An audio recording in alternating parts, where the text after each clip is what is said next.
দায় দায়িত্ব আরও তো বেশি।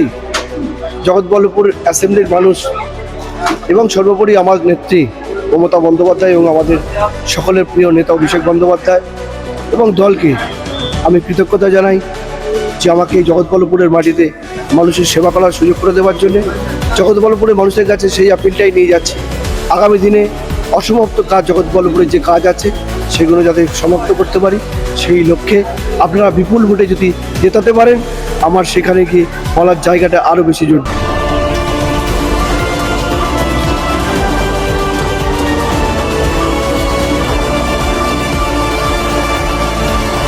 আপনারা তো মোটামুটি সব জায়গায় ঘোরাফেরা করছেন, বুঝতেই পারছেন যে বিজেপি আছে, মিডিয়াতে আছে, এসআইআরে আছে। একটা সময় আমরা মনে হতো না, আপনারা তো সবাই জানেন যে মানুষকে আমরা ভোটের জন্য আপিল করতাম, ভোট দেওয়ার জন্য আপিল করতাম। এখন এরা অ্যাসেম্বলি ধরে ধরে 2024-এ এত বড় বিপর্যয় হওয়ার পর তারা বুঝেছে যে কোন কোন অ্যাসেম্বলিতে কত হাজার করে লিড, সেইখানে ধরে ধরে নির্বাচন কমিশনারকে কাজে লাগিয়ে যে মানুষের গণতান্ত্রিক অধিকারকে তারা নষ্ট করার চেষ্টা করছে। কিন্তু বাংলার মাটিতে দাঁড়িয়ে, জগৎবল্লভপুরের মাটিতে দাঁড়িয়ে এ কাজ সম্ভব নয়। দলটা তৃণমূল কংগ্রেস, ঘাস যত কাটবে তত ঘাস পারবে, তৃণমূল কংগ্রেসের ভোট তত বাড়বে, মমতা বন্দ্যোপাধ্যায়কে বাংলার মানুষ তত বেশি আশীর্বাদ করবে। বিজেপি কোনো জায়গায় নেই। 110%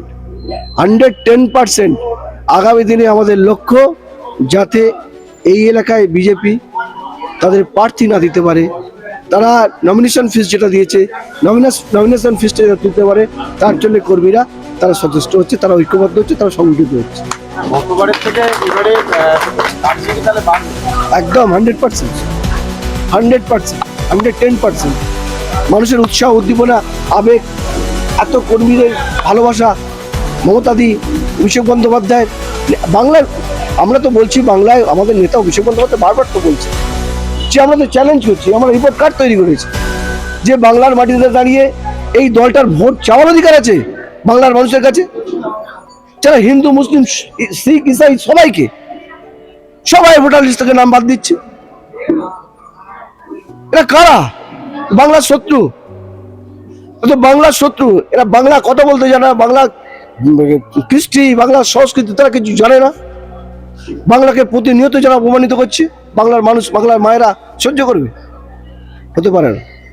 আমার দলের তো এজেন্ডা নেত্রী এবং আমাদের নেতা ঘোষণা করিয়ে দিয়েছে আমাদের দলের এজেন্ডা কি, স্পেসিফিক জগৎবল্লভপুর অ্যাসেম্বলির জন্য আগামী দিন নির্বাচনের পর মানুষের সঙ্গে কথা বলে কোনটাকে প্রায়োরিটি বেশি দেওয়া যায়, কোনটা বেশি কাজ করলে সব থেকে বেশি মানুষ উপকৃত হবে, সেটা নিশ্চয়ই তাদের সঙ্গে কথা বলতে আমি এখনই কমিটমেন্ট করবো। আমি তো প্রচারের মধ্যে আছি, আলোচনা কি মানুষের উপর ছাড়ছে। আমাদের দলটা তো তৃণমূল কংগ্রেস, দিদি নেত্রী যেদিন ঘোষণা করেছিল দলটা তৃণমূল কংগ্রেস, মা মাটি মানুষ, আমাদের বাংলার মায়েরা যা বলবে, বাংলার আবাল বৃদ্ধ যা বনিতা যা বলবে সেটাই বাংলার সরকার করবে। ভোটটা বাড়বে, এসআইআরটা করে ভোটটা আরও বাড়বে, মানুষকে আরও বেশি সজাগ সতর্ক করে দিচ্ছে যে এদেরকে রাখা যাবে না।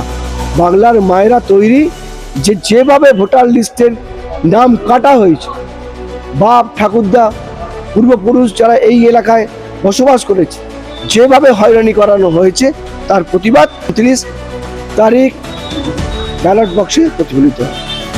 বলছি আমরা 15 বছর কি করেছি না করেছি বাংলার মানুষ তো জবাব দেবে। স্কুল কলেজ দেখতে হবে তো কি অবস্থায় ছিল বিগত 15 বছর আর আজকে অবস্থায় কি আছে। আমি তো একটা পঞ্চায়েত সমিতিতে ছিলাম, পঞ্চায়েত সমিতি একটা প্রত্যেক কর্মদক্ষ ছিলাম, একটা জোনে আমি অ্যাসেম্বলি জুড়ে নয় ডোমজুর ব্লকে ছিলাম। আজাদ কলেজ দেখে আসুন না, আজকে পারলে এখনই চলে যান আজাদ কলেজে, আপনি চলে যান কি বলে 87খানা ICTS সেন্টার, যারা বসতে পারতো না ছাত্রছাত্রীরা কোথায় যাবে 2011 সালে ভাবতে হতো তাদেরকে।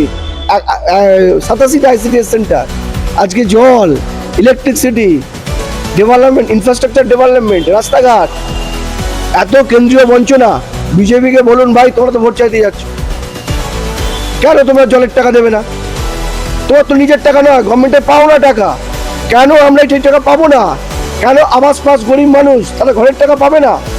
কেন আজকে rural infrastructure development fund RIDF, এই যে রাস্তা আজকে এখানে তার বাড়ি, এই রাস্তার টাকা কেন দেওয়া হচ্ছে না? এর জবাব তো বিজেপি কে মানুষ করবে, এর জবাব তো তাদেরকে দিতে হবে। এত কেন্দ্রীয় বঞ্চনা, মমতা বন্দ্যোপাধ্যায় উন্নয়ন থেমে থাকেনি। 6 মাস ধরে SIR নামক যে কার্যকলাপ শুরু করেছে, সমস্ত অ্যাডমিনিস্ট্রেশনকে SIR নামে সবাইকে নিয়োগ করা হয়েছে, কিন্তু বাংলার উন্নয়ন থেমে থাকেনি। যুগান্তকারী ঘটনা, ইতিহাস, ভারতবর্ষের ইতিহাসে কোনো অঙ্গরাজ্য করেনি।